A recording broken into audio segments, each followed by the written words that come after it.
Welcome back everybody, and for today's print tip we're talking all about oozing, stringy, and those nasty hairy prints. One of the best ways to understand why this is happening so that you can try to figure it out without needing to even watch the rest of this or read anything else is to check out the material science section on our wiki, wiki.polymaker.com. After you read that material science section, you'll be a master at understanding why this happens.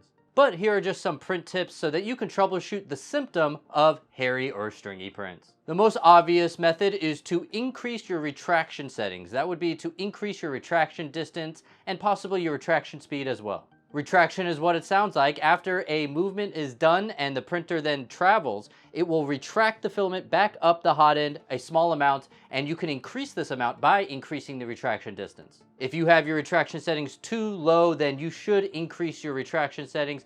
But please note, if you set the retraction settings too high, you could get holes in your print or perhaps even a nozzle clog by pulling it up a little bit too high and then a little bulb getting stuck in the barrel. My favorite tip is to just increase your travel speeds. You see, no printing is happening while your extruder carriage is traveling, and so you don't have to worry about any print defects. And so I would recommend increasing your travel speed to pretty much as high as your printer can handle without getting any layer shifts. This includes your travel acceleration as well. Just be careful, because if you set it too high for your stepper motors, you could get a layer shift. But basically, by increasing your travel speeds, you'll have less time for the material to ooze out of the hot end. Less time for oozing equals less stringing.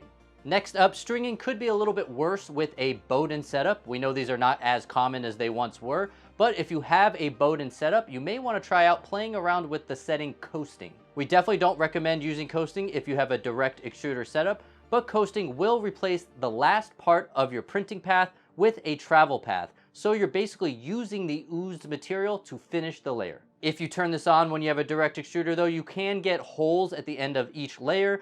And if you do see any holes on your print, make sure you turn coasting off.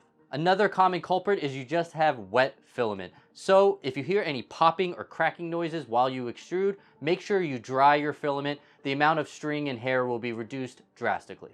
It's also then important to know the material you're using. Some materials are going to be far more stringy than others. For instance, PETG or TPU tend to be a bit stringy no matter what you do, no matter how much you increase your retraction settings.